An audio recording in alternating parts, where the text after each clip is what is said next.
Host के भीतर दौलत की बेइंतहा चाहत को देखते हुए शेन हाउ सिस्टम बाइंड हो रहा है। हर सेकंड खाते में आएगा 1 रुपया, यानी एक दिन का 86,400। तुमने 4 साल तक खून पसीना बहाकर जो 86,000 रुपए बचाए थे, सिस्टम उसे महज एक ही दिन में तैयार कर देगा। मगर अभी तुमने मजे लेना शुरू भी नहीं किया था कि सिस्टम ने तुम्हें तुम्हारा पहला टास्क थमा दिया। तभी अचानक माताजी का फोन आ जाता है। माताजी की आवाज में एक झिझक थी। उन्होंने पूछा कि अगले महीने दादी का 70वां जन्मदिन है, क्या घर आ सकोगे? तुमने फोन थामे हुए दबी आवाज में कहा, देखता हूँ। बात यह नहीं थी कि तुम जाना नहीं चाहते थे, बल्कि तुम जा ही नहीं सकते थे। क्या घर जाकर रिश्तेदारों को ये बताते कि तुम बड्ढे शहर में दोपहिया वाहन पर खाना पहुंचाने डिलीवरी का काम करते हो? इसी बीच फोन से पिताजी की भारी और गुस्से से भरी आवाज गूंजी कि तुम्हारे पंख निकल आए हैं, घर की परवाह नहीं है, आज से समझो हमारा कोई बेटा ही नहीं है। लेकिन अगले ही पल पिताजी की आवाज धीमी हो गई और उन्होंने आह भरते हुए कहा कि बाहर तुम्हारी जिंदगी भी आसान नहीं है। ये सुनते ही तुम्हारी आंखें पूरी तरह नम हो गईं। तुमने मोबाइल बैंकिंग ऐप खोला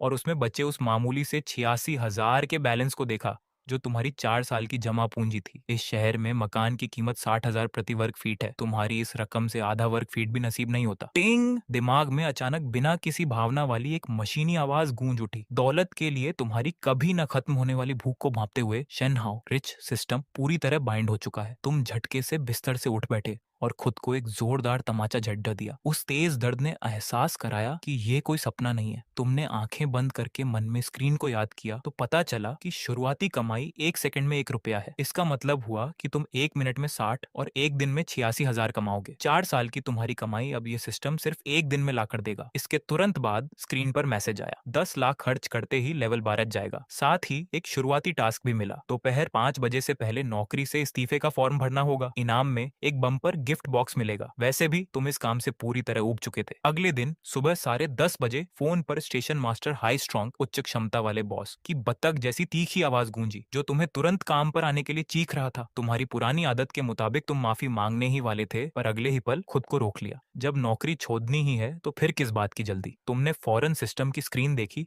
वहां 36,000 रुपए से ज्यादा का बैलेंस निकालने के लिए तैयार था। जैसे ही तुमने मन में पैसे ट्रांसफर करने को कहा, फोन पर बैंक का मैसेज आ गया। खाते में सीधे 36,000 आ गए और कुल रकम 1,20,000 हो गई। इस नंबर को देखकर तुम अपने कमरे में पागलों की तरह जोर जोर से हंसने लगे और फर्श को पीटने लगे। इसके बाद तुमने सबसे साफ वस्त्र पहने पीली वाली डिलीवरी वाली शर्ट हाथ में ली और दरवाजा बंद कर सीधे स्टेशन की तरफ वाहन बढ़ा दिया। सामने से आती हवाओं के बीच तुम मस्ती में गाना गाने लगे। 4 साल में पहली बार तुम्हें इस शहर की हवा इतनी हसीन लगी। देखते ही देखते तुम स्टेशन के गेट पर थे, जहां सिर्फ बॉस अकेला बैठा फटाफट ऑर्डर सेट कर रहा था और साथ ही बासी ब्रेड मुंह में ठूंस रहा था। जैसे ही तुमने अंदर कदम रखा, बॉस ने बिना सिर उठाए हमेशा की तरह डांटना चाहा, मगर बात पूरी होती उससे पहले ही तुमने उन्हें एक तरफ खिसका दिया, जिससे वह कुर्सी समेत घूम गए। बॉस के मुंह का निवाला बाहर आते आते बचा और वह तुम्हें देखकर सन्न रह गए। आज तुम न सिर्फ साफ सुथरे कपसों में थे, बल्कि बालों में पानी लगाकर आए थे। सबसे बड़ी बात, तुम्हारी वह पीली यूनिफॉर्म कहाँ थी? बॉस की नजर तुम्हारे हाथ वाले थैले पर टिकी, जहां वह पीला रंग साफ दिख रहा था। तुमने आराम से पैर पर पैर चढ़ाया और पूरे रौब से बोले, बॉस मैं नौकरी छोड़े रहा हूँ। बॉस पूरी तरह चकित रह गए। उन्होंने तुम्हारे माथे पर हाथ लगाया। बुखार तो नहीं है? क्या बहकी बहकी बातें कर रहे हो? तुमने उनका हाथ हटाया और दोबारा कहा कि ये कोई मजाक नहीं है। बॉस ने चुपचाप एक सिगरेट सुलगाई और एक तुम्हें भी दे दी। दोनों गेट पर बैठकर धुआं उड़ाने लगे। चारों तरफ सन्नाटा था। जब बॉस ने पूछा कि क्या कोई बढ़िया काम मिल गया है, तब तुमने सिर हिलाकर मना किया और कहा कि कोई दूसरी नौकरी नहीं है, बस दादी से मिलने घर जाना है। तुमने जमीन पर बनती परछाई को देखा और धीमे से कहा कि 4 साल हो गए, एक बार भी घर नहीं गया। बॉस ने सिगरेट बुझाई, उठे और दराज से इस्तीफे का कागज निकालकर तुम्हारी तरफ फेंक दिया। तुम्हें टेबल पर चींटियों जैसी लिखावट में लिखते देख उन्हें 4 साल पुराना वह पहला दिन याद आ गया। उन्होंने ठंडी सांस ली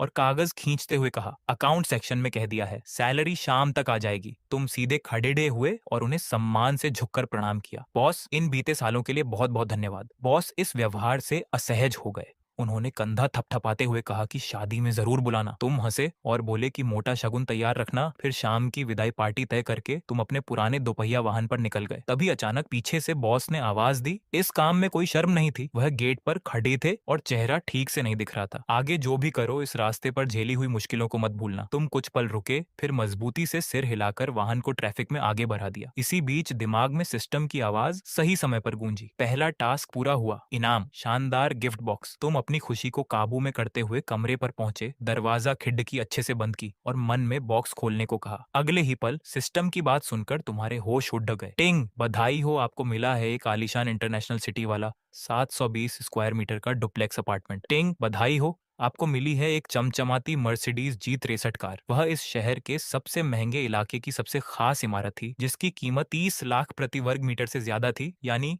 पूरे घर की कीमत 20 करोड़ से ऊपर। और वह मर्सिडीज कार भी उस आलीशान घर की खास पार्किंग में खड़ी हो चुकी थी। 20 मिनट बाद तुम अपने पुराने दोपहिया वाहन से सोसाइटी के गेट पर पहुंचे। यहाँ से तुम न जाने कितनी बार सामान पहुंचाने गुजरे थे, पर कभी अंदर जाने की इजाजत नहीं मिली थी। जैसे ही वाहन रोका, एक सुरक्षाकर्मी भागता हुआ आया और शालीनता से बोला कि सामान यहीं रख दीजिए, हम ऊपर पहुंचा देंगे। तुमने अपने 200 रुपए वाले कप्सों को देखा और शांति से कहा, मैं यहाँ सामान देने नहीं आया, मैं यहाँ का मालिक हूँ। सुरक्षाकर्मी का चेहरा देखने लायक था। उसने तुम्हें और तुम्हारे खटारा वाहन को ऊपर से नीचे तक देखा, फिर भी तसल्ली के लिए फोन घुमाया। तभी फोन से उसकी बेहद ऊंची आवाज सुनाई दी, नंबर 7 वाली आलीशान बिल्डिंग। जब वह वापस आया तो उसका अंदाज बिल्कुल बदल चुका था। उसने 45 डिग्री झुककर सलाम ठोका। महोदय, आपका स्वागत है। तुम आगे बढ़ने ही वाले थे कि पीछे से हील्स की खटखट सुनाई दी। एक बेहद खूबसूरत और शानदार फिगर वाली कॉर्पोरेट कप्सों में सजी महिला भागती हुई आई और सांस लेते हुए बोली, नमस्ते सर, मैं आपकी खास मैनेजर क्लाउडमंथ, चंदन जैसी शीतल हूँ। तुम्हारे दिमाग में कुछ ड्रबदा विचार आने लगे, पर तुमने तुरंत उन ख्यालों को झटक दिया। उस महिला ने कागजी काम पूरा कराया। जब स्टाफ ने दोनों हाथों से घर के दस्तावेज सौंपे तो तुम्हारे हाथ कांप रहे थे। हद तो तब हो गई जब मैनेजर ने मुस्कुराते हुए बताया कि मैनेजमेंट की तरफ से 2 साल की मेंटेनेंस फीस मुफ्त है, जो कि हर साल सिर्फ 1,48,000 है। तुमने जिंदगी में सबसे कीमती चीज 3800 रुपए का ड्राइविंग लाइसेंस देखा था, और यहाँ सिर्फ 1 साल की फीस 1,48,000 थी। 2 साल की लगभग 3 लाख। इसका मतलब अगर तुम बिना खाए पिए खाना पहुंचाने का काम करते तब भी 5 साल लग जाते। तुम उसके साथ खास लिफ्ट में बैठे जो सीधे 39वीं मंजिल पर खुली। दरवाजा खुलते ही तुम दंग रह गए। जैसे ही मुख्य दरवाजा खुला, सामने आलीशान हॉल था और छत का झूमर ऐसा था जैसे तारों भरा आसमान नीचे आ गया हो। सबसे बेहतरीन चीज थी वह 270 डिग्री वाली कांच की विशाल खिड़की, जिससे पूरे शहर का नजारा साफ दिखता था और डूबते सूरज की किरणें पानी पर सोने की तरह चमक रही थी। 20 मिनट के उस सफर में तुम्हें सब सपना जैसा लगा। 5 कमरे, 3 बड़े हॉल और 6 बाथरूम, हर कोने ने तुम्हारी सोच बदल दी थी। जब तुम बालकनी पर आए और पुराने तंग कमरों वाले इलाके को माचिस की डिब्बी जैसा देखा, तब एहसास हुआ कि किस्मत बदलना किसे कहते हैं। मैनेजर कब तुम्हारे पीछे आकर खड़ी हो गई पता ही नहीं चला। उसने अपना कार्ड थमाया और धीमी सांसों के साथ कहा, सर, कोई भी जरूरत हो कभी भी याद कीजिएगा, खासकर कोई भी जरूरत। इन शब्दों में एक गहरा इशारा था। तुमने कार्ड लिया, पर दिल तेजी से धड़क रहा था। मकान देखने के बाद अब बारी थी उस लोहे के ऊंचे शेर की। तुमने टेबल खंगाली और मर्सिडीज की क्रिस्टल चाबी हाथ में आ गई। लगा कि भारी होगी, पर वह बेहद हल्की और क्लासी थी। तुम तुरंत बेसमेंट पार्किंग की तरफ भागे। जैसे ही लाइट जली, तुम वहीं जम गए। वह क्या गजब का रंग था। गहरा चमकीला नीला रंग रोशनी में पानी की तरह चमक रहा था। कार का लुक एकदम ढांसू था और पार्किंग में खड़ी हुआ कार एक अलग ही रौब जमा रही थी।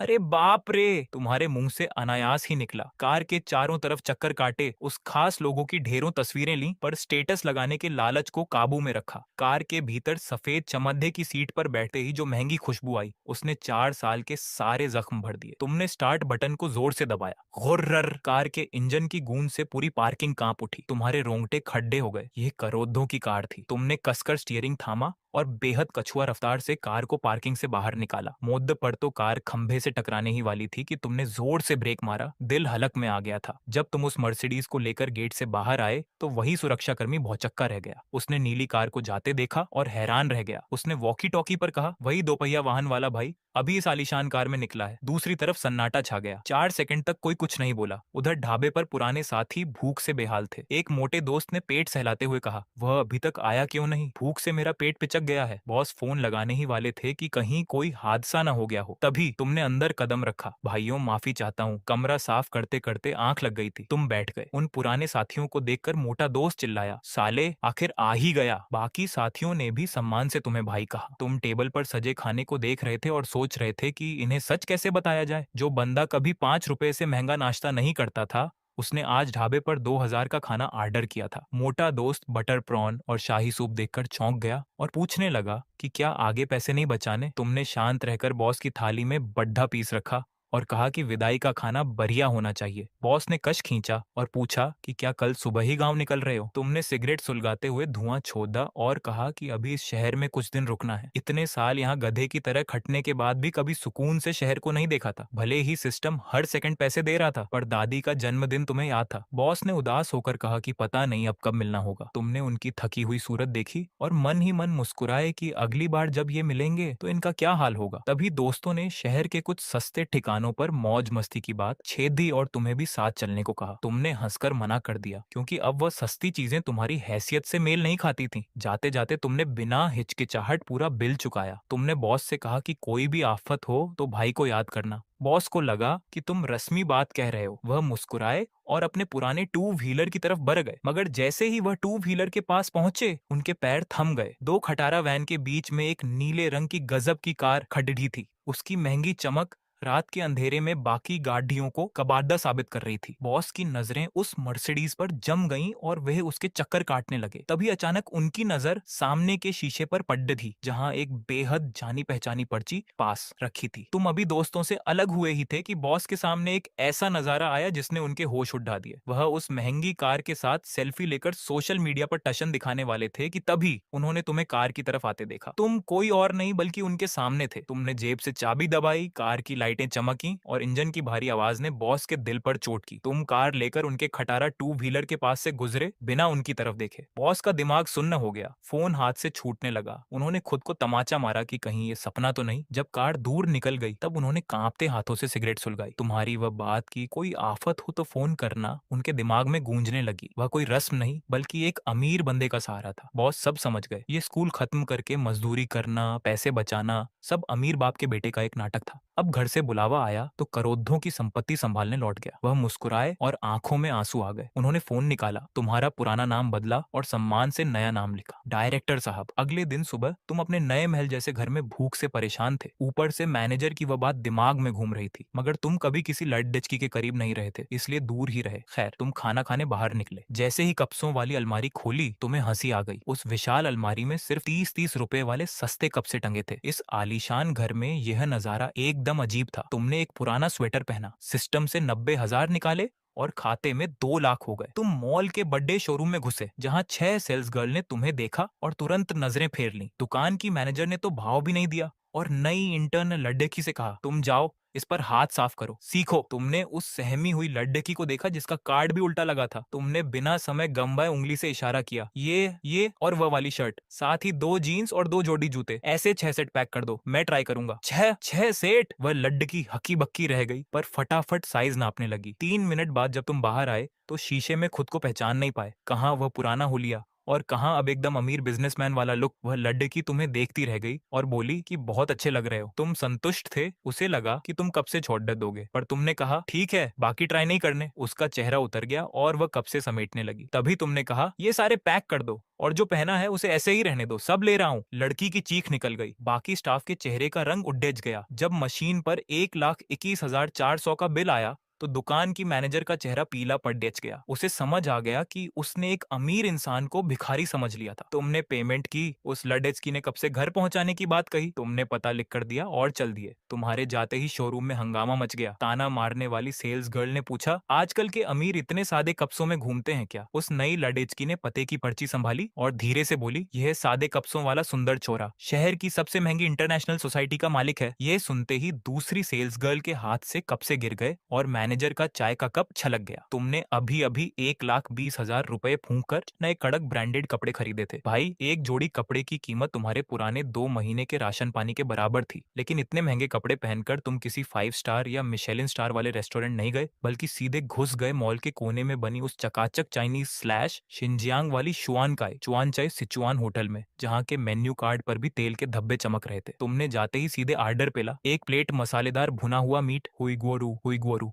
और 1 प्लेट खट्टी मीठी chicken slash pork strips Yushang रोसी और हाँ, पहले 2 कटोरी चावल लाओ। अगले ही पल जब भुने हुए मीट की वो सौंधी खुशबू और तीखे सॉस का तड़का सीधे तुम्हारे दिमाग से टकराया तो मजा ही आ गया। तुमने एक पीस उठाकर मुंह में डाला, चर्बी मुंह में जाते ही मक्खन की तरह घुल गई और जूसी मीट का स्वाद जुबान पर ऐसा ब्लास्ट हुआ कि क्या कहें। ऊपर से वो बिना किसी फालतू सब्जियों वाली एकदम कड़क डिश ने तो मुंह में स्वाद के पटाखे ही फोड़ दिए। तुम 2 कटोरी चावल ऐसे चट कर गए जैसे कुछ था ही नहीं। पेट अब भी भरा नहीं था। तुमने फिर हाथ उठाया, छोटू 2 कटोरी चावल और। जब वेटर दोबारा चावल लेकर आया तो उसकी नजरें थोड़ी अजीब थीं, लेकिन जब वो 4 कटोरी चावल भी गायब हो गए और तुमने तीसरी बार हाथ उठाया तो बेचारे वेटर का चेहरा देखने लायक था। उसने सकपकाते हुए पूछा, सर और चाहिए क्या? तुमने टिश्यू से मुंह पोंछा और बोले, नहीं, बिल लाओ। बिल आया पूरे 258 रुपए। तुमने फोन निकाला पर तुम्हारा पुराना दिमाग अभी भी हिसाब लगा रहा था। भाई, ये तो मेरे पुराने टाइम के पूरे 1 हफ्ते के खाने का खर्चा है। खैर, जब तुम उस रेस्टोरेंट से बाहर निकले और मॉल की चमचमाती कांच वाली खिड़की के पास से गुजरे तो तुम्हारे कदम अचानक रुक गए। तुमने कांच में अपना रिफ्लेक्शन परछाई देखा। बदन पर वो हजारों की महंगी पोलो शर्ट तो एकदम गदर लग रही थी और उससे तुम्हारा लुक भी बदल गया था, लेकिन सिर के वो बिखरे हुए जंगली बाल,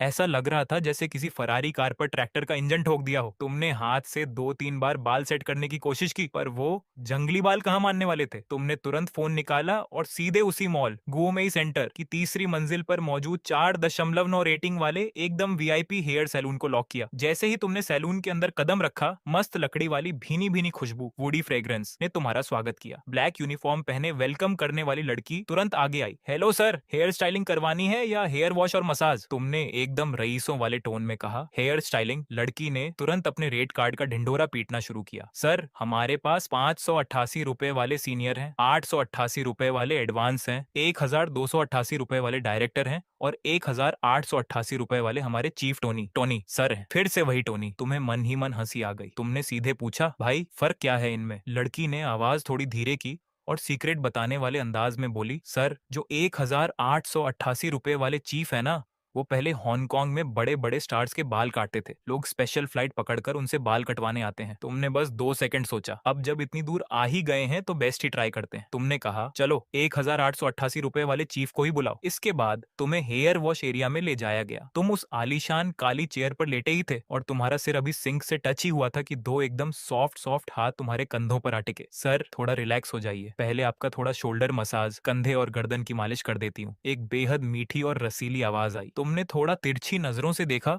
तो सामने एक 23 से 24 साल की गोलू मोलू चेहरे वाली लड़की थी। एकदम साफ रंग और ब्लैक यूनिफॉर्म के ऊपर के 2 बटन खुले हुए थे। तुमने शरीफ बच्चे की तरह तुरंत अपनी नजरें हटा ली। उस लड़की की उंगलियों का प्रेशर एकदम परफेक्ट था। वो तुम्हारे कंधों से शुरू करके नीचे पीठ तक मसाज कर रही थी और साथ में बातें भी चिपका रही थी। सर, आप बहुत स्ट्रेस लेते हो क्या? आपके कंधे बहुत टाइट हैं। तुमने बिना सोचे समझे सच उगल दिया। अरे वो जोमेटो स्विगी ओईमास पे बाइक चलाने की वजह से है। लड़की धीरे से मुस्कुराई पर उसे तुम्हारी बात पर रत्ती भर भी भरोसा नहीं हुआ। भाई, जो बंदा हजारों की पोलो शर्ट पहनकर आया हो वो भला डिलीवरी बॉय क्यों होगा? उसने आगे कोई सवाल नहीं किया पर उसकी उंगलियों का जादू और तेज हो गया। कंधों के बाद हाथ, फिर सिर। तुम्हें लगा था 10 मिनट में बाल धोकर फ्री कर देगी, पर भाई साहब, उस वीआईपी सर्विस ने तो ऐसा सुलाया कि तुम्हारी आंखें बंद होने लगी। तभी वो लड़की थोड़ा और आगे झुकी और मसाज का एंगल बदलते हुए उसके बदन का सॉफ्ट हिस्सा अनजाने में तुम्हारे हाथ से टच हो गया। तुम एकदम से सीधे हो गए। दूसरी बार जब ऐसा हुआ तो तुमने बिना कुछ कहे अपना हाथ थोड़ा पीछे खींच लिया, पर जब तीसरी बार फिर वैसा ही हुआ तो तुम गेम समझ गए। तुमने आंखें खोलकर आसपास देखा। बाकी चेयर्स पर बैठे अमीर लोग आंखें बंद करके इस सर्विस के मजे ले रहे थे। तब तुम्हें समझ आया कि ये जो 1888 रुपए का बिल है ना, ये सब तो यहाँ का बेसिक जुगाड़ है। पूरे 40 मिनट तक सिर की मालिश और धुलाई कराने के बाद तुम्हें मेन हेयर कटिंग चेयर पर बैठाया गया। शीशे में तुम्हारे गीले बाल माथे पर चिपके हुए थे। तुम बिल्कुल किसी भीगे हुए चूहे जैसे लग रहे थे। तभी पीछे से आवाज आई, हाय सर, मैं टोनी। तुमने शीशे में देखा, एक स्मार्ट सा बंदा चला आ रहा था। Black basket jacket, white shirt जिसकी आस्तीन कोहनी तक मुड़ी हुई थी और हाथ पर एक मस्त टैटू चमक रहा था। उसके खुद के बाल एकदम झेल लगाकर सेट थे। उसने हाथ में कंघी ली, तुम्हारे बालों को छुआ और पूछा, सर कैसा लुक चाहिए? तुमने फुल कॉन्फिडेंस में कहा, तुम अपने हिसाब से देखो, मेरे फेस कट पर जो जमे वैसा डिजाइन कर दो। Okay sir. टोनी ने कंघी घुमाई, तुम्हारे सिर पर कुछ नाप तौल किया, यहाँ तक कि तुम्हारी जॉ लाइन ठोड़ी को भी उंगलियों से चेक किया। फिर वो 2 कदम पीछे हटा, सिर टेढ़ा करके तुम्हें देखा और बोला, सर आपका फेस कट बहुत ही जबरदस्त है। मैं आपके बालों में हल्का सा टेक्सचर वेव दूंगा और साइड्स को एकदम क्लीन ट्रिम कर दूंगा, जिससे लुक एकदम कड़क और शार्प आएगा। डन? तुमने कहा जैसा तुम्हें ठीक लगे। इसके बाद टोनी ने जो कैंची चलाई उसे देखकर तुम्हें समझ आ गया कि पैसा वसूल किसे कहते हैं। कैंची उसकी उंगलियों के बीच ऐसे नाच रही थी जैसे कोई जादू हो रहा हो, एकदम तेज, सटीक और खतरनाक। उसका हर एक कट बिल्कुल परफेक्ट था। बाल धीरे धीरे जमीन पर गिर रहे थे और शीशे में तुम्हारा चेहरा बदलने लगा था। पहले जब साइड के बाल साफ हुए तो तुम्हारे चेहरे का कट एकदम निखर कर सामने आया। फिर ऊपर के बालों को उसने ऐसा सेट किया कि एक नेचुरल लुक आ गया। सामने के बालों को थोड़ा मॉडर्न स्टाइल में कट किया। ठीक 30 मिनट बाद टोनी ने कैंची रखी, हेयर स्प्रे मारकर फाइनल टच दिया। और जब तुमने शीशे में खुद को देखा, भाई तुम तो शॉक्ड ही रह गए। सैलून के अंदर जो वो डिलीवरी देने वाला साधारण सा लड़का आया था वो गायब हो चुका था। उसकी जगह शीशे में एक बेहद हैंडसम, स्टाइलिश और चार्मिंग लड़का खड़ा था, जिसका लुक किसी बॉलीवुड स्टार या मॉडल से कम नहीं लग रहा था। चेहरा तो वही था, पर भाई लुक और स्टाइल ने पूरी काया ही पलट दी थी। ऐसा लग रहा था जैसे किसी कीचड़ में सने हीरे को साफ कर दिया गया हो। टोनी ने तुम्हारी चेयर के पीछे हाथ रखा और शीशे में देखते हुए मुस्कुराकर पूछा, सर कैसा लगा? पसंद आया? तुमने दिल से तारीफ की। भाई तुम्हारी उंगलियों में जादू तो है, मजा आ गया। टोनी थोड़ा और मुस्कुराया। सर आप इसी एरिया में रहते हैं क्या? तुमने आदतन कह दिया। हाँ पास में ही। जैसे ही ये बात मुंह से निकली तुम्हें समझ आ गया कि अब ये जाल बिछाएगा, और वही हुआ। टोनी की आंखें एकदम चमक उठी। सर फिर तो आप हमारी मेंबरशिप ले लीजिए। 5,000 रुपए के रिचार्ज पर 800 रुपए फ्री और 10,000 रुपए पर 2,000 रुपए का एक्स्ट्रा डिस्काउंट आप जैसे रेगुलर कस्टमर के लिए बहुत फायदेमंद रहेगा। तुमने तुरंत हाथ खड़े कर दिए। अरे नहीं नहीं भाई, मैं तो 3 महीने में एक बार बाल कटवाता हूँ, मेरे लिए ये कार्ड वॉर्ड बेकार है। टोनी ने ज्यादा जिद नहीं की। उसने अपनी जैकेट की जेब से एक बहुत ही क्लासिक ब्लैक और गोल्डन शेड वाला मखमली बिजनेस कार्ड निकाला और तुम्हें दे दिया। उस पर टोनी का असली नाम लिखा था, चेन वेनबेन। यानी ये टोनी तो बस धंधे का नाम था। तुमने कार्ड जेब में डाला। टोनी बोला, सर अगली बार जब भी आओ सीधे मुझे ही बोलना। और वो तुम्हें छोड़ने सैलून के गेट तक आया और तमीज से झुककर तुम्हें बाएं बोला। मशीन पर कार्ड स्वाइप हुआ, पूरे 1,888 रुपए। तुम सैलून से बाहर निकले, पर अब तुम्हारा मॉल में घूमने का कोई मूड नहीं था। तुम सीधे लिफ्ट से अंडरग्राउंड पार्किंग B2 में गए, अपनी कार का दरवाजा खोला और अंदर बैठ गए। डैशबोर्ड से सिगरेट का डिब्बा निकाला, लाइटर जलाया और एक लंबा कश खींचा। निकोटिन सीधे तुम्हारे दिमाग में उतरी। तुम कार की लेदर सीट पर पीछे को सिर टिकाकर उस ग्रे छत को देखने लगे और दिमाग में हिसाब की मशीन चालू हो गई। नए कपड़े, 1,20,000 रुपए होटल का खाना, 258 रुपए बालों का स्टाइल, 1,888 रुपए टोटल खर्चा, 1,22,146 रुपए। भाई साहब ये इतनी बड़ी रकम थी कि अगर तुम अपने पुराने डिलीवरी वाले अवतार में होते तो बिना कुछ खाए पिए लगातार 414 दिन यानी करीब 1 साल और 1.5 महीने तक पागलों की तरह बाइक दौड़ाते, तब जाकर इतने पैसे कमा पाते। आपने सिगरेट की राख एशट्रे में गिराई और आपके चेहरे पर एक गजब की मुस्कान आ गई। सच में पैसा हाथ में हो तो क्या मस्त फीलिंग आती है। गाड़ी स्टार्ट हुई, आपने गियर डाला और कार को पार्किंग से बाहर निकाला। सोचा कि चलो नदी के किनारे जाकर थोड़ी ठंडी हवा खाई जाए। तभी फोन तेजी से बज उठा। स्क्रीन पर नाम दिखा, चू युनयुए। मिस्टर जियान, जो कपड़े आपने खरीदे थे वो आ चुके हैं, मैं आपके दरवाजे पर ही खड़ी हूँ। आपने घड़ी देखी, दोपहर के 2:40। भाई साहब ये तो बड़ी तेज निकली। ठीक है मैं 10 मिनट में पहुंचता हूँ। आपने तुरंत गाड़ी मोड़ी। कार जैसे ही विला वाले इलाके में घुसी, आपको दूर से ही गेट के पास कोई बैठा हुआ दिखा। अरे ये तो ओचू युनयुए थी। आज उसने कल वाला सूट नहीं पहना था, बल्कि सफेद शर्ट और डार्क ग्रे कलर की टाइट स्कर्ट पहनी थी, जो घुटने से थोड़ी ऊपर थी। वो झुककर फोन चला रही थी, जिससे उसकी स्कर्ट इतनी टाइट हो गई थी कि उसकी बॉडी का लुक एकदम कयामत डा रहा था। उसके पास एक छोटी ट्रॉली थी जिस पर 10-12 बड़े बड़े शॉपिंग बैग रखे हुए थे। आप कार का दरवाजा खोलकर नीचे उतरे। आवाज सुनकर वो झटके से खड़ी हुई, लेकिन अचानक खड़े होने की वजह से जो मूवमेंट हुआ उसे देखकर आपके दिमाग में तुरंत एक गाना बजा, बोर्नी बोरुम बनामा बोरमा मानना, बोर्नविटा जैसा सॉलिड या कहें एकदम गजब का फिगर। आपने तुरंत इस ख्याल को दिमाग से निकाला और बोले, तुम्हें काफी इंतजार करना पड़ा। उस बेचारी के मुंह से तो शब्द ही नहीं निकल रहे थे। नहीं नहीं मैं बस अभी अभी। वो आपको बिना पलक झपकाए देखे जा रही थी। सोने के चश्मे के पीछे से उसकी आंखें आपके बालों से लेकर चेहरे तक और फिर कपड़ों को स्कैन कर रही थी। क्या ये वही लड़का है जो कल फटी पुरानी हुडी पहने बिखरे बालों के साथ घूम रहा था? उसने शौक होकर पूछा। आपने अपना पूरा लुक ही बदल लिया? हाँ बस बाल कटवाए हैं, आपने जवाब दिया और आगे बढ़कर 7-8 बैग खुद उठा लिया। वो होश में आई और बचे हुए बैग उठाकर आपके पीछे पीछे घर के अंदर आ गई। वार्डरोब में कपड़े रखने के बाद आपको अचानक एक बात याद आई, वैसे तुम्हारे पास किसी अच्छी मेड या हाउसकीपर का कांटेक्ट है क्या? मुझे एक काम करने वाली आंटी चाहिए। उसने तुरंत दिमाग चलाया। हाँ है। आपकी कोई खास चॉइस? आपने दरवाजे का सहारा लेकर थोड़ा सोचा। कोई 40 साल के आसपास की आंटी हो जो खाना बहुत टेस्टी बनाती हो, काम में तेज हो और सबसे जरूरी भरोसेमंद हो। मुझे घर से चीजें गायब होने का नाटक नहीं चाहिए। समझ गई। मैं परसों तक आपके लिए बेस्ट ऑप्शन चुनकर बताती हूँ। कोई जल्दी नहीं है। आप लिविंग रूम की तरफ बढ़ते हुए बोले, इन 2 दिनों में मुझे अपने होम टाउन और छेंजोआन जाना है। वहां शायद 1-2 महीने लग जाए। आप सोफे पर फैल गए और पैर टेबल पर रख दिए। मेड का काम मेरे वापस आने पर देखेंगे। हाँ, मेरे पीछे से घर की साफ सफाई टाइम पर करवाते रहना। वो जो 3 कदम दूर खड़ी थी अचानक चुप हो गई। 1-2 महीने? हाँ, मम्मी पापा से मिलने जा रहा हूँ। वहां 1 सेकंड के लिए सन्नाटा छा गया। फिर वो अचानक थोड़ी तेजी से बोली और अपनी शर्ट का बटन दबाते हुए कहने लगी, क्या क्या मुझे भी आपके साथ चलना चाहिए? रास्ते में आपकी हेल्प हो जाएगी। आपका दिमाग घूमा और बिना सोचे समझे आपके मुंह से निकल गया, मैं अपने मम्मी पापा से मिलने घर जा रहा हूँ। तुम वहाँ क्या करोगी? कहीं तुम मेरे पेरेंट्स से मिलने का तो नहीं सोच रही? ये सुनते ही जैसे सब कुछ थम गया। उसका चेहरा एकदम लाल हो गया, जैसे उबला हुआ झींगा हो। मेरा मेरा वो मतलब नहीं था। मैं तो बस ऑफिस के काम के सिलसिले में कह रही थी। अगर आपको कोई जरूरत पड़े तो।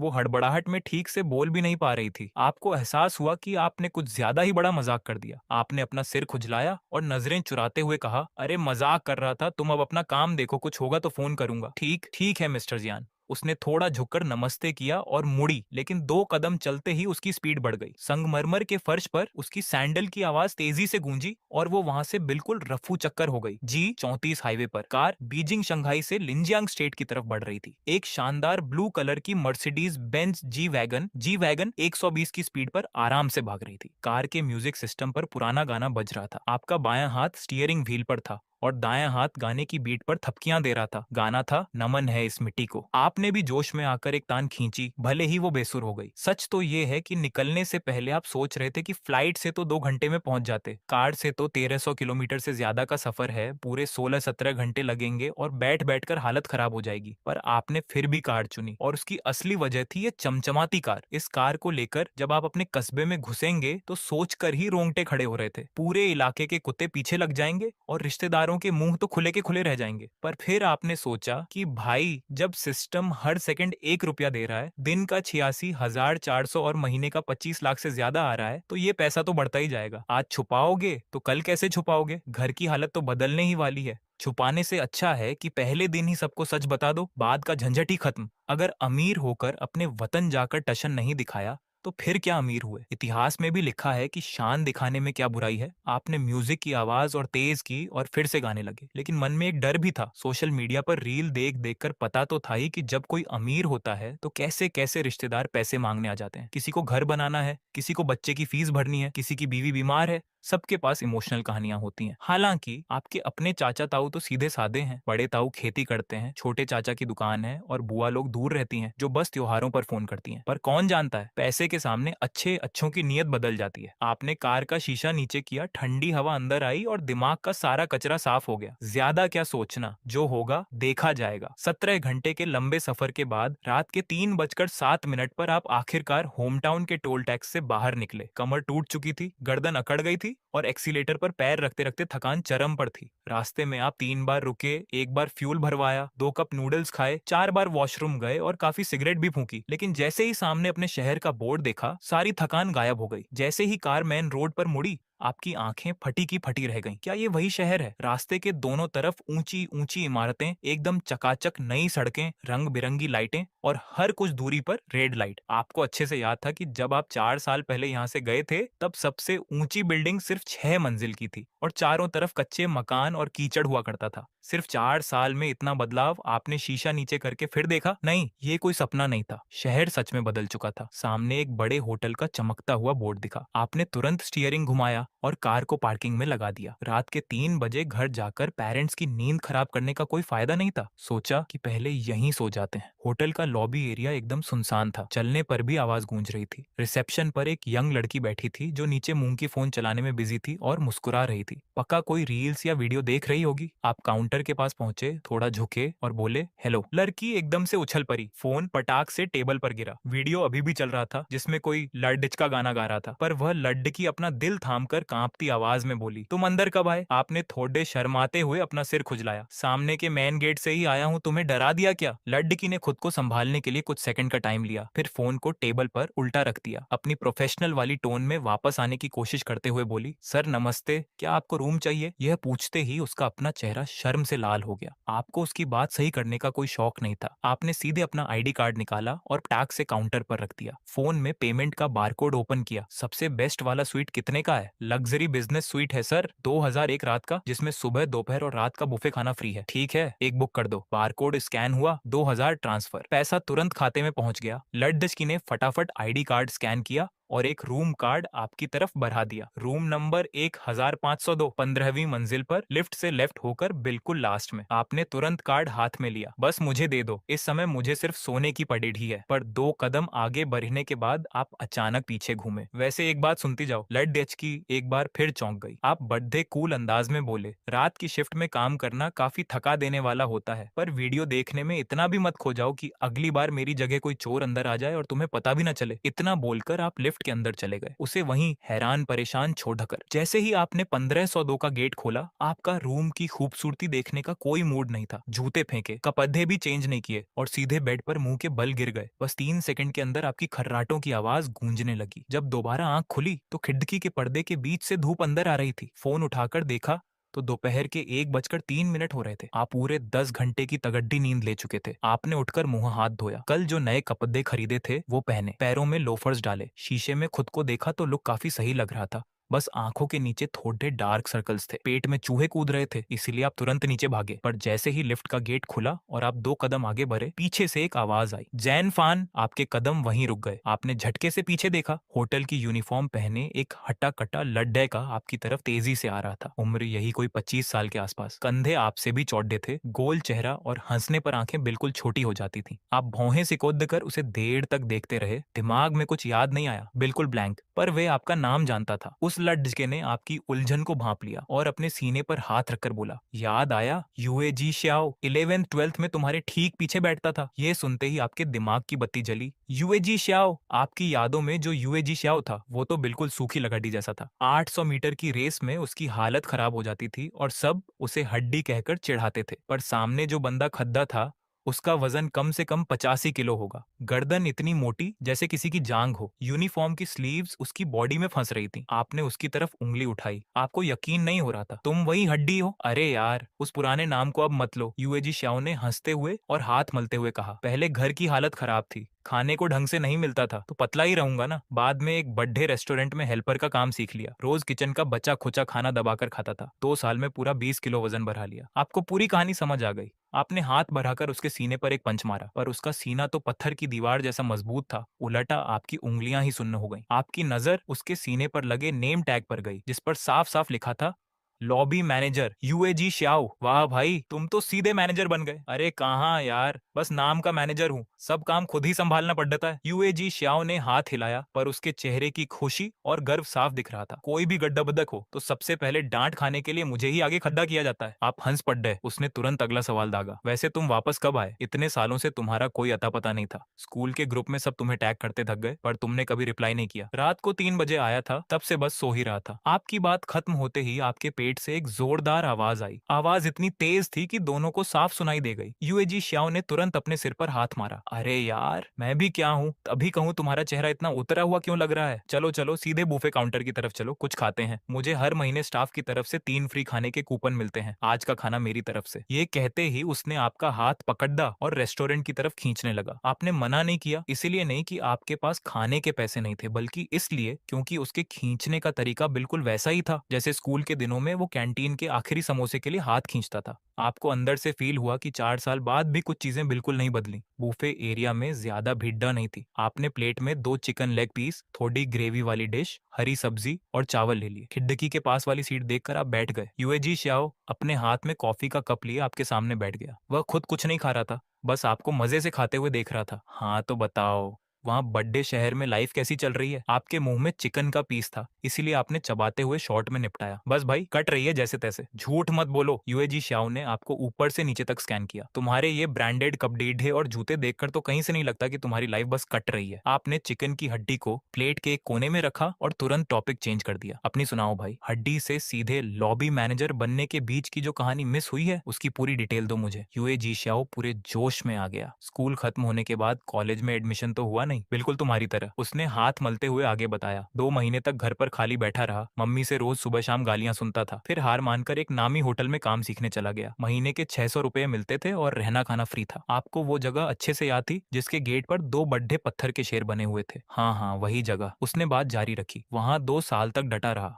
हर छोटा बड़ा काम किया। बर्तन धोते धोते हाथों की स्किन निकल जाती थी, सब्जी काटते समय उंगलियों पर हमेशा बैंडेज बंधी रहती थी। वह ये सब बहुत ही नॉर्मल तरीके से बोल रहा था, पर आपको समझ आ रहा था कि उसने कितनी मेहनत की है। फिर वहां के मैनेजर को मेरा काम पसंद आया। उसे लगा कि एलड़े झटके में दम है। उसी बीच जब इस नए होटल की शुरुआत हुई तो वह अपनी पूरी टीम के साथ यहाँ शिफ्ट हो गया और मुझे भी अपने साथ ले आया। आपने हाँ में सिर हिलाया। इसका मतलब वो मैनेजर तुम्हारे लिए लाइफ चेंजर साबित हुआ। सिर्फ लाइफ चेंजर नहीं भाई, वो मेरे लिए सब कुछ है। यूएजी श्याओ ने कॉफी की एक चुस्की ली, पर उसकी अगली बात सुनकर आप थोड़े हैरान रह गए। लेकिन उसने मुझे ये पोजीशन इतनी आसानी से नहीं दी। यहाँ आने के बाद उसने मुझे सीधे ऑफिस में नहीं बिठाया, बल्कि होटल के मेन गेट पर दरबान बनाकर खड्डा कर दिया। वही काम जिसमें मेहमानों के लिए कार का गेट खोलो, उनका सामान उठाओ और झुककर कहो, होटल में आपका स्वागत है। तेज धूप में दिन भर खद्दे रहो और सर्दियों की ठंडी हवाओं का सामना करो। शाम तक पैर बिल्कुल जाम हो जाते थे। आपने अपने हाथ के चम्मच को नीचे रखा और उसे देखने लगे, पर उसके चेहरे पर अब कोई दुख नहीं था। मैं भी पहले सोच में पड़ी डियच गया था कि 2 साल तक उसके साथ काम करने के बाद भी उसने मुझे इस नई जगह पर सबसे नीचे वाले काम पर क्यों लगा दिया। पर बाद में समझ आया कि उसकी प्लानिंग कुछ और थी। बड़े होटलों को संभालना छोटे रेस्टोरेंट जैसा नहीं होता। जब तक आप जमीनी काम को करीब से नहीं देख लेते, तब तक आप ऊपर पहुंचकर भी अपनी पोजीशन संभाल नहीं सकते। 2 साल के अंदर दरबान से सीधे लॉबी मैनेजर। आपने अपना अंगूठा दिखाकर उसकी तारीफ की। भाई सच में कमाल कर दिया तुमने। तारीफ सुनकर यूएजी श्याओ थोड़ा शर्मा गया। उसने तुरंत बात को घुमाया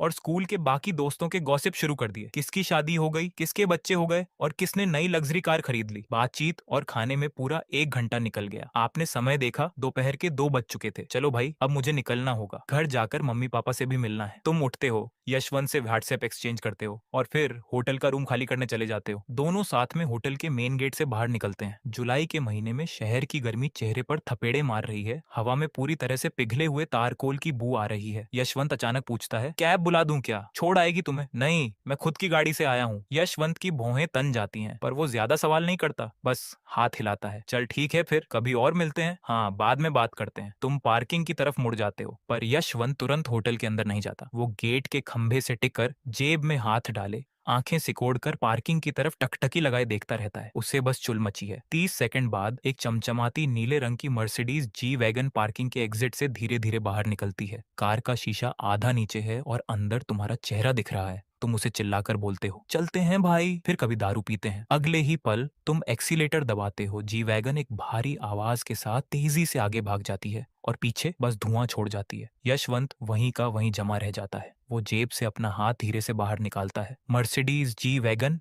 उसने इस गेट पर 2 साल तक लोगों का स्वागत सत्कार किया है। वो भला कौन सी गाड़ी नहीं पहचानता। ये गाड़ी ऑन रोड 3 करोड़ से ज्यादा की है। यशवंत उस गाड़ी को तब तक देखता रहता है जब तक वो रास्ते के आखिरी छोर पर गायब नहीं हो जाती। वो काफी देर तक हिलता भी नहीं है। पास खड़ा दरबान छोटू पास आता है। यश भाई, वो कौन था? यशवंत अपनी नजरें हटाता है और ठंडी हो चुकी कॉफी की एक चुस्की लेता है। मेरा स्कूल का क्लासमेट है। क्या? जी वैगन वाला? छोटू की आंखें फटी की फटी रह जाती हैं। करता क्या है वो? यशवंत कोई जवाब नहीं देता। उसके दिमाग में बस वही बात घूम रही है जो तुमने अभी टेबल पर बिल्कुल नॉर्मल होकर कही थी। बस ऐसे ही चल रहा है, दाल रोटी निकल जाती है। 3 करोड़ की गाड़ी में घूमकर बंदा कह रहा है कि दाल रोटी निकल जाती है। यशवंत उस ठंडी कॉफी को एक बार में गटक जाता है और पेपर कप को भींचकर कचरे के डिब्बे में फेंक देता है। उसका अचानक मन करता है कि वो अपने स्कूल के पुराने क्लास टीचर को फोन लगाए और बस एक बात पूछे, सर आपने जो कहा था कि इस बंदे का लाइफ में कुछ नहीं हो सकता, क्या आप आज भी अपनी उस बात पर टिके हैं? इसी बीच तुम मजे से गाना गा रहे हो और सीधे हाथ से स्टीयरिंग व्हील पर ताल दे रहे हो। यशवंत का वो गोल चेहरा जो अचानक से चौकोर हो गया था, उसे याद करके तुम जितना सोच रहे हो उतनी हंसी आ रही है। किस्मत का खेल भी गजब है। सच कहें तो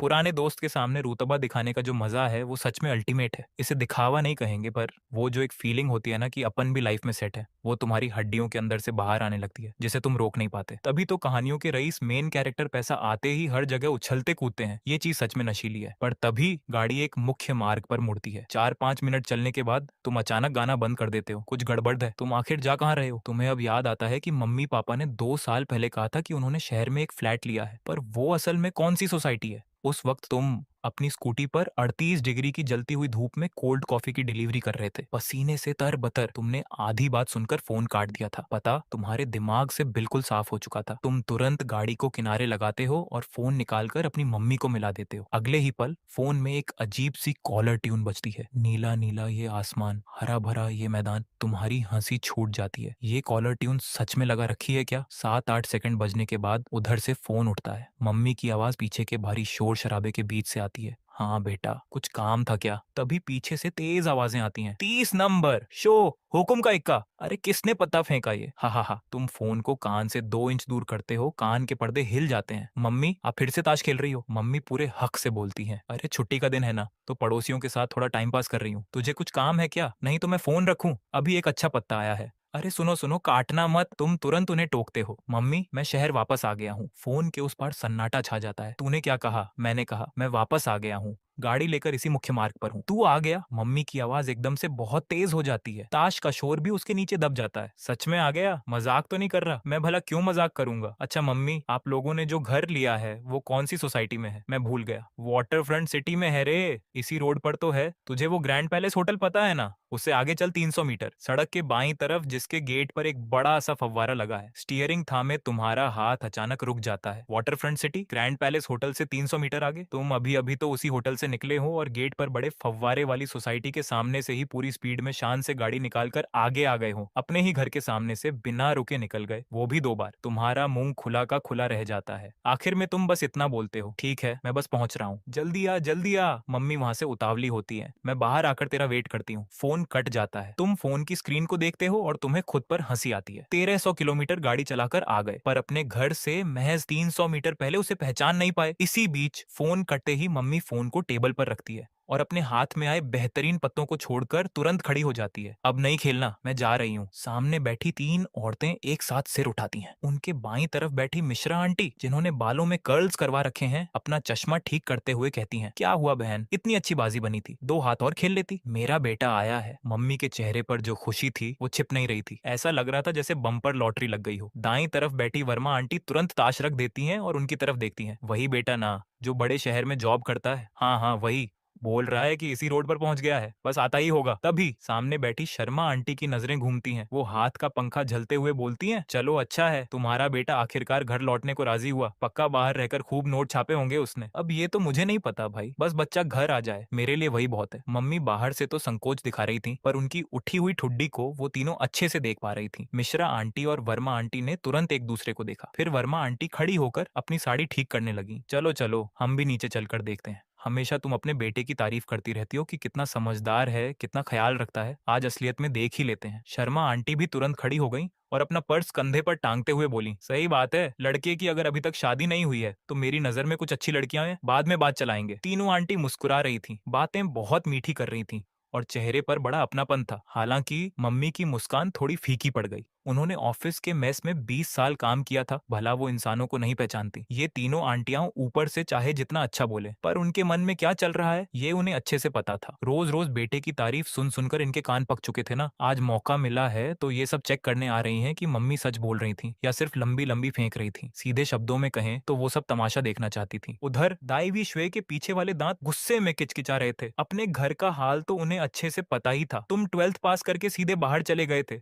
और वहां जाकर तुम क्या काम करते हो उन्हें कुछ नहीं पता था। बस ऐसे ही हवा में तीर मार दिया था। पर क्या करें, उनकी जुबान पर उनका कंट्रोल जो नहीं था। सोसाइटी में बैठकर बातचीत करते हुए 3 लाइनें भी पूरी नहीं होती थी कि वो बात का रुख तुम्हारी तरफ मुद्दा देती थी। मेरा बेटा वहां बद्दे शहर में जॉब करता है। मेरा बेटा बहुत संस्कारी है, हर महीने मुझे पैसे भेजता है। मेरा बेटा बहुत हैंडसम है, बिल्कुल मुझ पर गया है। नतीजा ये हुआ कि बोलते बोलते वह जोश में आ गई और जोश में आकर गाड़ी का ब्रेक ही फेल हो गया। अब मुसीबत ये थी कि उनका बेटा सच में आ रहा था और अब उनके मन में घबराहट होने लगी थी। ठीक उसी वक्त मिसेस चेन ने अपनी बात को थोड़ा खींचते हुए टोन को ऊपर चढ़ाकर कहा, वैसे छोड़ दो, रहने दो विश्वे, अगर कोई दिक्कत हो तो मत बुलाओ, कोई बात नहीं। यह बात सुनते ही दाई विश्वे का दिमाग एकदम भन्ना गया। दिमाग से पहले उनकी जुबान चल गई, दिक्कत कैसी कैसी बातें करती हो, चलो सबके सब नीचे चलो, वैसे भी बाद में आप जैसी मौसियों की मदद ही चाहिए होगी बेटे के लिए कोई अच्छी सी लड़दच की ढूंढने में। बात मुंह से बाहर निकल तो गई पर अब उसे वापस नहीं लिया जा सकता था। उन्होंने मन ही मन खुद के गाल पर 2 जोर के छांटे रसीद किए। चारों औरतें चाय की दुकान से बाहर आईं। बाहर धूप इतनी तेज थी कि कंक्रीट पर अंडा भी ऑमलेट बन जाए। चारों ने एक साथ अपने छाते खोल लिए और सड़क किनारे खड्डी हो गई। तभी मिसेज यांग ने अचानक पूछा, विश्वे तुम्हारा बेटा कार से आ रहा है क्या? शायद हाँ, कार से ही होगा। दाई विश्वे को खुद पक्का नहीं पता था। इस वक्त मेन रोड पर कोई गाड़ी नहीं दिख रही थी। गर्म हवा के थपेड़े और साइलेंसर का धुआं चेहरे पर लग रहा था। पर ठीक उसी पल सामने वाले ट्रैक पर दूर से एक गाड़ी आती हुई दिखी। गहरे नीले रंग की थी, साइज में काफी बड़ी और चमकती हुई सड़क पर उसकी चमक आंखों को चौंधिया रही थी। अरे! मिसेज ली ने आधा कदम आगे बढ़ाकर हाथ से धूप को रोकते हुए देखा,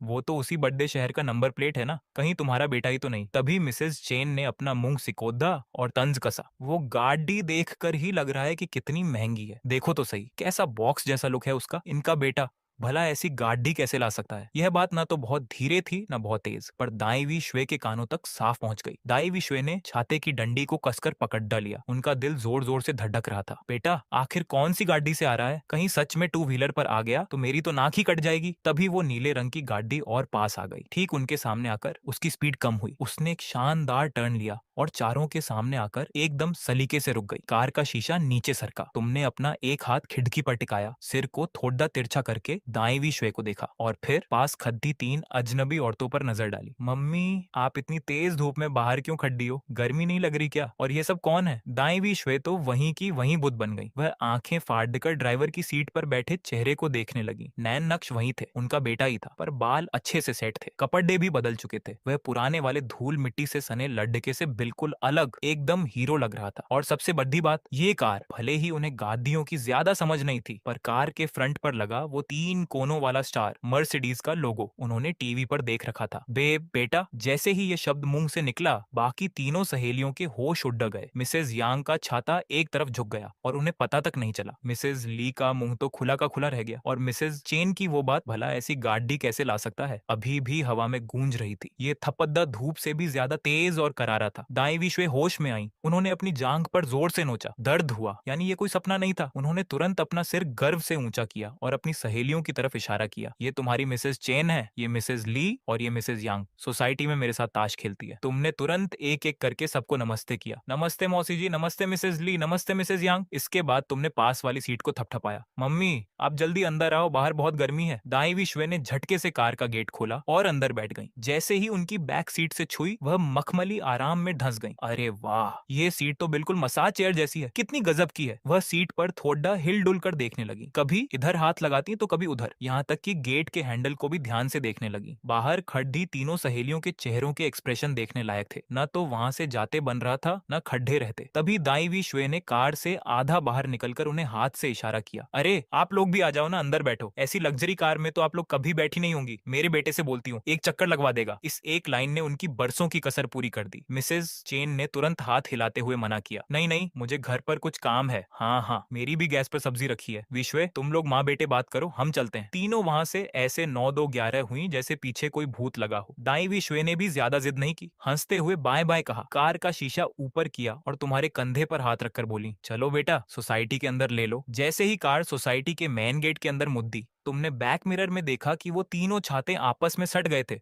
और तीनों के सिर एक साथ जुड़ चुके थे। मिसेज चेन ने अपना मुंह बनाते हुए फुसफुसाकर कहा, क्या पता ये कार रेंट पर लाया हो, इतना किस बात का शो ऑफ करना। मिसेज यांग भी अपने हाथ वाले पंखे से हवा करती हुई बोली, सही कह रही हो, क्या पता इनका बेटा किसी बड़े आदमी का ड्राइवर बन गया हो, ड्राइवर भी तो ऐसी कार चलाते ही हैं। मिसेज ली ने भी तुरंत हामी भरी, बिल्कुल सही बात है, उसका एटीट्यूड तो देखो, जैसे खुद 7वें आसमान पर हो। तीनों के मुंह से सिर्फ जलन टपक रही थी, पर उनकी आंखें लगातार उसी कार को देख रही थी। जब तक वो नीली कार पार्किंग के अंदर नहीं चली गई, तब तक उनकी नजरें वहीं टिकी थीं। आखिर में मिसेज चेन ने अपना छाता संभाला और बोली, चलो चलो बहुत गर्मी है, और तीनों अपने अपने रास्ते निकल गए। इसी बीच बेसमेंट की पार्किंग में काफी ठंडक थी। मम्मी के बताए अनुसार तुमने कार को टेम्परेरी पार्किंग स्पेस में लगा दिया और इंजन बंद कर दिया। पर कार शांत होते ही दाई वी श्वे झटके से तुम्हारी तरफ घूमी और तुम्हें घूरने लगी। ये सब क्या चक्कर है? सच बताओ, रेंट की है ना या फिर किसी से मांग कर लाए हो? कौन है वो? तुम उस बड्ढे शहर में किसके टच में हो? मम्मी, आप जरा ये कार देखो, इसका इंटीरियर देखो। दाई वी श्वे ने कार के डैशबोर्ड को थपथपाते हुए कहा। तुम मुझसे यह मत कहना कि ये कार तुमने खुद खरीदी है। ये कितनी महंगी आती है पता है? तुम महीने का जो कुछ 1000 कमाते हो उससे ये कैसे आ सकती है? तुम बाहर कोई गलत काम तो नहीं करने लगे? सच सच बताओ।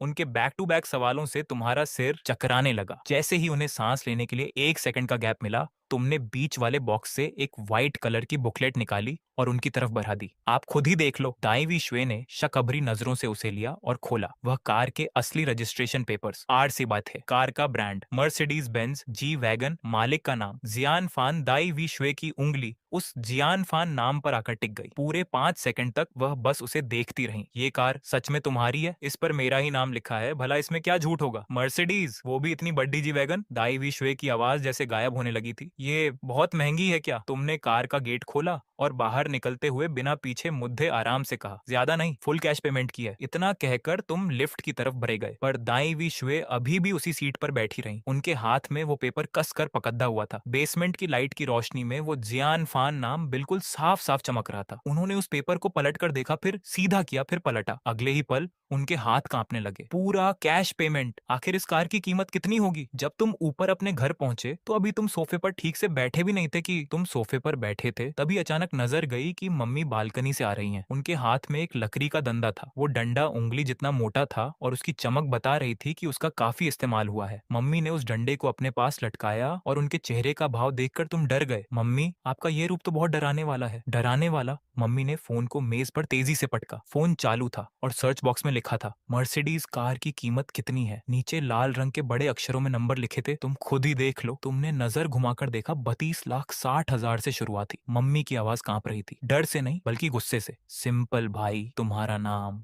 तुम्हारे पापा और मैंने पूरी जिंदगी खून पसीना बहाया, पर पूरी जिंदगी में इस रकम का छोटा हिस्सा भी नहीं कमा पाए। उन्होंने थोड़ा रुककर एक एक शब्द साफ कहा, तुम अभी 20-22 साल के लड़के हो, बाहर 4 पैसे कमाने क्या गए, इतने लाख कहाँ से आए? यह बोलते ही उन्होंने डंडे को जमीन पर जोर से मारा। उस आवाज से तुम्हारी पीठ बिल्कुल सीधी हो गई। मम्मी, मेरी बात सुनो। बात पूरी भी नहीं हुई थी कि मम्मी जोर से चिल्लाई, तुम मुझसे चालाकी मत करो। वो आधा कदम आगे बढ़ी और डंडे को आगे करते हुए बोली, क्या तुम बाहर कोई गलत या गैरकानूनी काम कर रहे हो? बिल्कुल नहीं। अगर आज सब सच नहीं बताया तो इस घर से बाहर नहीं जाने दूंगी। अगले ही पल मम्मी की आंखें भर आईं। वो जोर जोर से रोई नहीं, पर आंसू उनके गालों से बहने लगे। आंसू की बूंदें उनकी पुरानी और फीकी पड़ चुकी सुंदर शर्ट पर गिरने लगी। एक हाथ में डंडा था और दूसरे हाथ की उंगली से वो तुम्हारी तरफ इशारा कर रही थी, इसीलिए आंसू पहुंच भी नहीं पा रही थी। मैंने और तुम्हारे पापा ने तुम्हें पाल पोस कर बड़ा किया, तुम्हें कॉलेज नहीं भेज पाए, ये हमारी कमी थी, पर हमने तुम्हें अच्छा इंसान बनना सिखाया। इंसान को हमेशा सही रास्ते पर चलना चाहिए। अगर तुमने कुछ गलत किया, आगे की बात कहते कहते उनका गला भर आया। तुम सोफे पर बैठे मम्मी के आंसू देख रहे थे। तुम्हारा सिर चकरा गया, समझ नहीं आया कि हंसे या रोएं। घर आने से पहले तुमने इस मुसीबत से बचने के लिए बहुत बार सोचा था, यहाँ तक कि चम्मच और कांटों से पूरा प्लान बनाया था कि पहले क्या बोलना है और बाद में क्या। पर तुमने इस डंडे वाले सीन के बारे में कभी नहीं सोचा था। मम्मी, पहले ये डंडा नीचे रखो। नहीं रखूंगी। रखोगे तभी तो बताऊंगा। पहले तुम बताओ। ठीक है, पर इस डंडे को कम से कम इतना ऊपर मत उठाओ। मैं जितना चाहे ऊपर उठाऊं। तुम बोल रहे हो या नहीं? अब तुमने हार मान ली। तुमने अपने हाथ साफ किए और अपनी रटी रटाई कहानी शुरू की। मम्मी, ये पैसा मैंने खुद कमाया है, बिल्कुल साफ सुथरा है, इसमें एक भी पैसा गलत तरीके से नहीं आया है। मम्मी आंखें बड़ी करके देख रही थी, आंसू बह रहे थे पर मुंह बिल्कुल बंद था। तुमने आगे कहा, जब मैं बड़े शहर में सिक्योरिटी गार्ड की नौकरी करता था, तब एक दिन काम से आते समय मुझे रास्ते में एक छोटा बच्चा मिला। छोटा बच्चा मिला? हाँ, 3-4 साल का लड़का था। वो कार के नीचे आने वाला था। मैंने उसे बचाया और पुलिस को फोन किया। बाद में उसके घर वाले आ गए। मम्मी का डंडा थोड़ा सा नीचे हुआ। फिर क्या हुआ? उस बच्चे के पापा पैसों का बहुत बड़ा बिजनेस करते हैं, जो शेयर मार्केट में लोगों के पैसे लगाते हैं। उन्हें लगा कि मैं भला इंसान हूँ, इसलिए वो मेरी मदद करना चाहते थे। मैंने पैसे लेने से मना कर दिया, तो बाद में हम अच्छे दोस्त बन गए। तुमने थोड़ा रुककर असली बात बताई। उन बड़े भैया ने मुझे शेयर मार्केट में पैसे लगाना सिखाया। वो जहाँ पैसे लगाते मैं भी वहीं लगा देता। पिछले साल मार्केट बहुत अच्छा था, इसलिए पैसे कई गुना बढ़ गए। यह बात सुनकर मम्मी तुम्हें पूरे 10 सेकंड तक देखती रही। उन 10 सेकंड में ऐसा लगा जैसे कोई मशीन तुम्हें ऊपर से नीचे तक चेक कर रही हो। तुम्हें लगा कि तुम पकड़े जाओगे, पर तभी डंडा नीचे आ गया और तुम्हें मार नहीं पड़ी। वो डंडा सोफे के पास रख दिया गया। दूसरों की मदद करना अच्छी बात है। मम्मी की आवाज अब धीमी हो गई थी। उन्होंने अपने आंसू पोंछे और कहा, पर इसके बदले किसी से कुछ मांगना नहीं चाहिए। एहसान जताकर कुछ लेना सबसे खराब बात है। तुम हैरान रह गए। तुम अपने सामने बैठी उस 50 साल से ज्यादा की महिला को देख रहे थे, जिनके हाथ काम करके सख्त हो चुके थे, जो बहुत सस्ती शर्ट पहनी थी, पर उनकी बातें बड़े बड़े ज्ञानियों से ज्यादा कीमती थी। तुमने उन बड़े भैया के साथ रहकर बहुत कमा लिया, अब इसे यहीं रोक दो। ज्यादा लालच मत करो। मम्मी, मेरी बात सुनो। मम्मी ने अपनी नाक सिकोड़ी। तुमने तुरंत बात संभालते हुए कहा, घर आने से पहले मैंने सारा पैसा निकाल लिया है, अब वहाँ कुछ नहीं बचा। मम्मी के चेहरे का गुस्सा अब थोड़ा कम हुआ। तभी उन्होंने अचानक एक ऐसा सवाल किया जिससे तुम्हारे होश उड़ गए। तो फिर अभी तुम्हारे पास कुल कितने पैसे बचे हैं? ये सुनते ही तुम बिल्कुल शांत हो गए। तुम्हें एक बहुत बड़ी बात याद आई। तुम्हारी मम्मी उस इलाके की हैं जहाँ की महिलाएं पैसे संभालने में बहुत पक्की होती हैं। 30 सालों से उनका ये अंदाज नहीं बदला। तुमने थूक निगला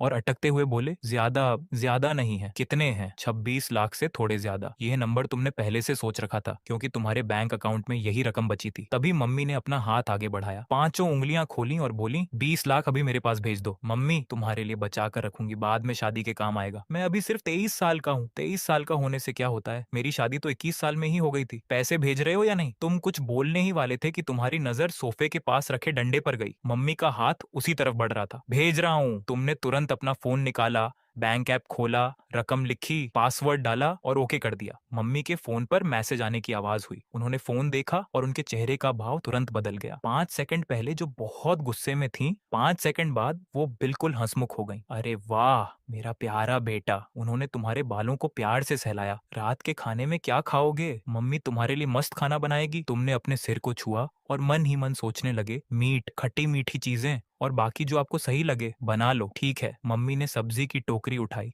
और बहुत खुशी खुशी तुरंत घर से बाहर चली गई। जाते जाते पीछे मुड़कर बोली, बाकी के जो 6 लाख बचे हैं उन्हें संभल कर खर्च करना, फालतू में मत उड़ाना। मम्मी के जाते ही तुम सोफे पर गिर गए और छत को देखने लगे। 20 लाख चले गए और खर्च करने के लिए सिर्फ 6 लाख बचे। वैसे तो सिस्टम हर सेकंड 1 रुपया दे रहा था, यानी दिन के 86,400, पर वो पैसे सिस्टम के अंदर थे, तुम्हारे बैंक अकाउंट में नहीं। तुम मम्मी के सामने हवा से पैसे तो नहीं निकाल सकते थे। चलो कोई बात नहीं। तुमने आंखें बंद की और मन में सोचते ही सिस्टम का पेज सामने आ गया। अमीर बनाने वाला सिस्टम लेवल, एक एक्सपीरियंस पॉइंट, 3,25,000 बटे 10 लाख पैसे, 14,146 रुपए हर सेकंड की कमाई, 1 रुपया एक्सपीरियंस पॉइंट, 3,25,000। तुम सोफे से झटके के साथ उठ खड़े हुए। कुछ गड़बड़ थी। तुमने हिसाब लगाया कि पहले 12 लाख खर्च हुए थे तो पॉइंट 13 लाख के पास होने चाहिए थे, पर अब ये 3,25,000 कैसे हो गए? ये जो एक्स्ट्रा पॉइंट बढ़े थे, ये वही 20 लाख थे जो तुमने मम्मी के पास भेजे थे। तुम्हारी आंखें फटी की फटी रह गईं। दूसरों को पैसे भेजना भी खर्चा माना जाता है। अगर ऐसा है और मैं सारे पैसे बाहर भेज दूं तो? तभी दिमाग में एक ठंडी और मशीनी आवाज आई, सिस्टम की कमी का पता चल गया है, इसे ठीक किया जा रहा है। तुम बिल्कुल हैरान रह गए। इस सिस्टम के पास क्या कोई सीसीटीवी कैमरा लगा है जो सब देख रहा है? भाई, ऐसा लगा जैसे ये सिस्टम साला तुम्हारे ऊपर ही नजर रखे हुए है। तुम मन ही मन गाली बकने ही वाले थे कि तभी वो रोबोट वाली आवाज फिर से गूंजी, सिस्टम की खामी, लूप होल को ठीक कर दिया गया है। इसके बदले होस्ट को मिलता है एक loop hole detection big gift pack. क्या आप इसे लेना चाहेंगे? अब भाई, मुफ्त का माल कौन छोड़ता है? तुमने बिना सोचे समझे तुरंत कह दिया, हाँ दे दो। बधाई हो, होस्ट को मिलती है शील्ड टेक्नोलॉजी की 51% की हिस्सेदारी, शेयर। अब ये शील्ड टेक्नोलॉजी क्या बला है? अगले ही पल जानकारी का एक बड़ा सैलाब तुम्हारे दिमाग में किसी पानी की तरह भर गया। ढेर सारे शब्द, तस्वीरें और डेटा, सिर्फ 3 सेकंड में सब तुम्हारे दिमाग में सेट हो गया। तुम सोफे पर बैठे के बैठे रह गए, मुंह खुला का खुला। ये शील्ड टेक्नोलॉजी कोई ऐसी वैसे कंपनी नहीं थी, बल्कि सिलिकॉन वैली की एक धांसू साइबर सिक्योरिटी कंपनी थी, जिसे एमआईटी और स्टैनफोर्ड के कुछ जीनियस लड़कों ने मिलकर शुरू किया था। इसके सारे क्लाइंट्स दुनिया की टॉप 500 कंपनियों में से थे और इसकी कुल कीमत, भाई साहब, $50 करोड़, $500 मिलियन। अब $50 करोड़ का 51% शेयर।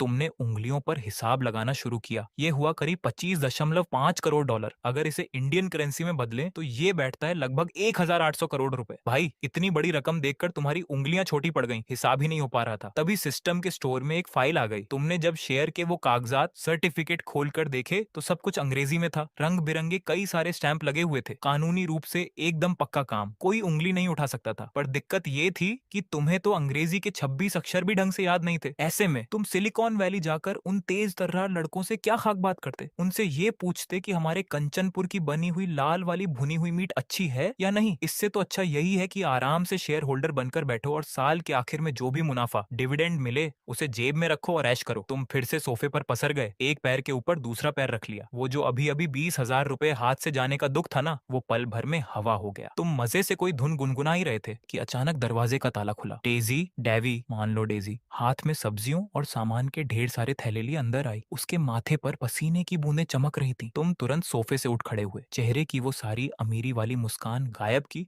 और वापस सोफे पर ऐसे लेट गए जैसे गहरी नींद में हो। अगर सोना ही है तो अपने कमरे में जाकर सोना, सोफे पर ऐसे पसरे हुए हो, अच्छे भले नहीं लग रहे, डेजी ने टोकते हुए कहा। तुमने आंखें खोली, मेरा कमरा, तुम्हें तब जाकर होश आया कि जब से तुम इस नए घर में आए हो तुमने तो पूरा घर घूमकर देखा ही नहीं कि ये कैसा दिखता है। डेजी तब तक किचन में जा चुकी थी। उसने वहीं से अपनी गर्दन बाहर निकाली और गैलरी के आखिरी छोर की तरफ इशारा करते हुए कहा, वो जो बंद दरवाजा दिख रहा है वही। साफ सफाई मैंने एकदम चकाचक कर दी है। अलमारी के अंदर कंबल और तकिया रखा हुआ है। तुम सुस्ती से पैर घसीटते हुए उस तरफ बढ़े। दरवाजे का हैंडल वो सबसे सस्ता वाला प्लास्टिक का था जिस पर सिल्वर पेंट होता है। दबाने पर थोड़ा अटक रहा था। कमरा ज्यादा बड़ा नहीं था, देखने में करीब 10 बाई 10 का रहा होगा। 1-2 मीटर का लकड़ी का तख्त बेड दीवार से सटाकर रखा था। उस पर हल्के नीले रंग की चादर एकदम सलीके से बिछी हुई थी। तकिए के कवर से अभी भी वॉशिंग पाउडर की हल्की खुशबू आ रही थी। सामने ही एक 3 दरवाजों वाली अलमारी खड़ी थी जिसका बीच का दरवाजा थोड़ा झुका हुआ था और ठीक से बंद नहीं हो रहा था। उसके खुले हिस्से से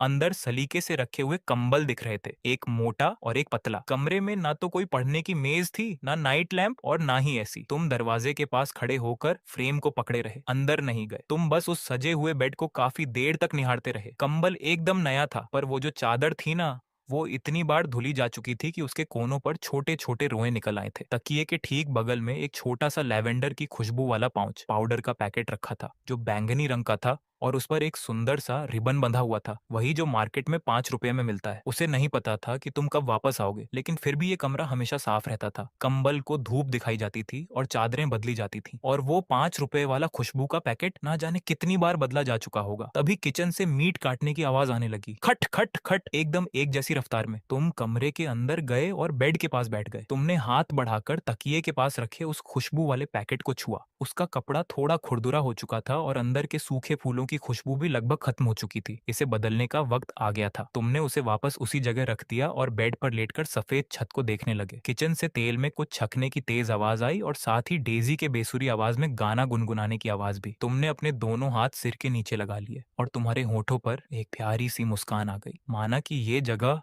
उस बड़े से आलीशान बंगले जैसी नहीं थी, पर भाई यहाँ के कोने कोने में अपनेपन का एहसास था। तुम किचन के दरवाजे के पास जाकर खड़े हो गए। अभी 20,000 रुपए का गम पूरी तरह भूला भी नहीं था कि उस बनते हुए मीट की खुशबू ने तुम्हारी भूख चमका दी। चिमनी की आवाज गूंज रही थी और मीट गरम तेल में अच्छे से भुन रहा था। जैसे ही उसमें मसाले का गाढ़ा सूप डाला गया, एक तेज आवाज के साथ सफेद धुआं पूरे किचन में फैल गया। तुमने लंबी सांस खींचकर खुशबू को अंदर भरा और थूक निकला, मम्मी पापा कब तक आएंगे? वैसे तो इस टाइम तक वो आ जाते हैं। डेजी ने बिना सिर उठाए कढ़ाई में थोड़ा सा सोया सॉस डाला और हाथ चलाते हुए बोली, तुम्हें भूख लगी है क्या? थोड़ा सब्र करो। अब सब्र नहीं होता ना मम्मी, दोपहर को बस 2 लेग पीस खाए थे। तुम्हारी बात अभी पूरी भी नहीं हुई थी कि अचानक बाहर के दरवाजे का लॉक खुलने की आवाज आई, क्लिक। तभी एक भारी और थकी हुई आवाज अंदर आई, वाह क्या खुशबू है, आज मीट बना है। आज ऐसा क्या खास दिन है जो मेरे लिए ये सब बन रहा है? तुमने तुरंत किचन से आधा बाहर निकलकर दरवाजे की तरफ देखा। एक मजबूत कद काठी के अधेड़ उम्र के अंकल, तुम्हारे पापा, झुककर अपने जूते उतार रहे थे। तुमने आवाज दी, पापा।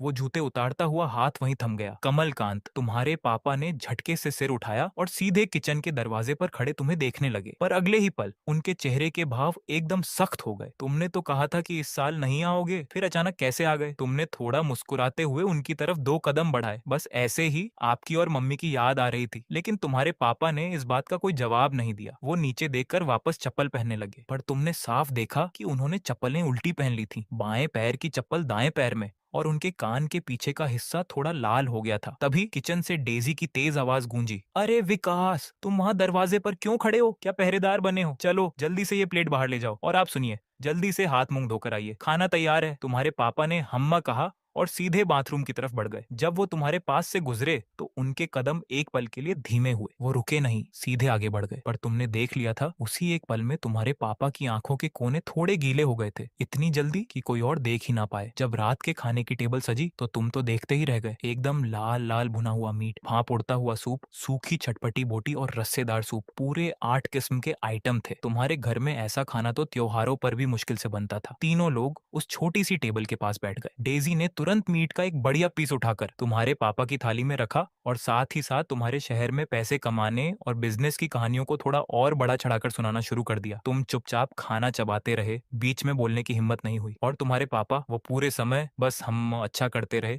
और चुपचाप खाना खाने में लगे रहे। पर तुमने एक बात नोट की, तुम्हारे पापा ने आज 3 बार चावल मांगे। वैसे वो 2 प्लेट से ज्यादा कभी नहीं खाते थे। जब वो तीसरी बार चावल ले रहे थे तो डेजी ने भी उनकी तरफ अचरज से देखा, पर तुम्हारे पापा ने ऐसे जताया जैसे उन्हें कुछ पता ही नहीं, और उन्होंने ऊपर से एक बड़ा चम्मच भरकर मसालेदार तरी चावल पर डाल ली। तुम अपना सिर झुकाकर खाना खाते रहे और अपनी हंसी को रोकने की पूरी कोशिश करते रहे। खाना खाने के बाद बर्तन समेटकर किचन में रख दिए गए। नल से पानी बहने की आवाज आ रही थी। तुम और तुम्हारे पापा सोफे के 2 अलग अलग कोनों पर बैठ गए। हॉल का पंखा चर चर की आवाज करते हुए घूम रहा था, पर दोनों में से कोई कुछ नहीं बोल रहा था। तभी अचानक तुम्हारे पापा ने कहा, चलो जरा बाहर घूम कर आते हैं। तुमने हैरान होकर उनकी तरफ देखा। वो हाथ में हवा करने वाला पंखा, हैंड फैन लेकर दरवाजे की तरफ बढ़ चुके थे। तुम एकदम चकित रह गए, क्योंकि तुम्हारी यादों में तुम्हारे पापा कभी भी ऐसे इंसान नहीं थे जो खुद से ऐसी बात कहें।